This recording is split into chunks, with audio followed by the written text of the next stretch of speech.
പ്രിയ പ്രേക്ഷകർക്ക് സീരിയൽ ന്യൂസിലേക്ക് സ്വാഗതം. കൂടുതൽ സീരിയൽ ന്യൂസുകൾ അതിവേഗം ലഭിക്കുന്നതിന് ഈ ചാനൽ സബ്സ്ക്രൈബ് ചെയ്യുക.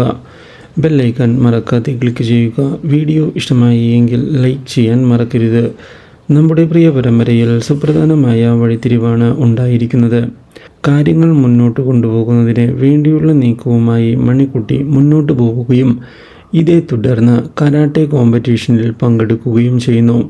രാധികയെ രക്ഷിക്കുന്നതിന് വേണ്ടിയുള്ള പരിശ്രമത്തിൽ ഒടുവിൽ മണിക്കുട്ടി വിജയിക്കുകയാണ്. മത്സരത്തിൽ 25 ലക്ഷം രൂപ സ്വന്തമാക്കുന്നതിനായി മണിക്കുട്ടിക്ക് സാധിക്കുകയും ചെയ്തതിനെ തുടർന്ന് ഓപ്പറേഷൻ്റെ കാര്യങ്ങൾ മുന്നോട്ട് കൊണ്ടുപോകുന്നതിന് വേണ്ടിയുള്ള നീക്കങ്ങൾ ആരംഭിച്ചിരിക്കുകയാണ് കാവ്യ.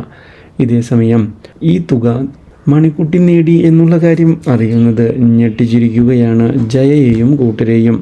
ഇതോടെ ഹോസ്പിറ്റലിൽ വെച്ച് കാര്യങ്ങൾ മുന്നോട്ട് കൊണ്ടുപോവുകയാണ്. മണിക്കുട്ടിയുടെ ഈ ധൈര്യം തന്നെ അത്ഭുതപ്പെടുത്തി എന്ന് വ്യക്തമാക്കുന്ന കൃഷ്ണ ഇങ്ങനെയൊക്കെ മണിക്കുട്ടിക്ക് ചെയ്യാൻ സാധിക്കുമെന്ന് താൻ ഒരിക്കലും കരുതിയിരുന്നില്ല എന്ന് അറിയിക്കുകയും ചെയ്തിരിക്കുകയാണ്.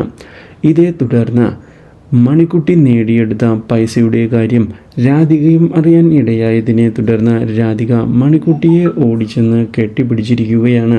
അമ്മയ്ക്ക് വേണ്ടിയാണ് താൻ ഇതെല്ലാം ചെയ്തത് എന്ന് വ്യക്തമാക്കുന്ന മണിക്കുട്ടി ഓപ്പറേഷൻ വേഗം നടത്തണം എന്നുള്ള കാര്യവും അറിയിച്ചതിനെ തുടർന്ന് ഓപ്പറേഷൻ്റെ കാര്യങ്ങൾ മുന്നോട്ട് കൊണ്ടുപോവുകയാണ്. പക്ഷേ ഇതേ തുടർന്നാണ് അപ്രതീക്ഷിതമായ തിരിച്ചടി ഉണ്ടാകുന്നതും രാധികയുടെ മരണം സംഭവിക്കുന്നതും. Do like, share and subscribe.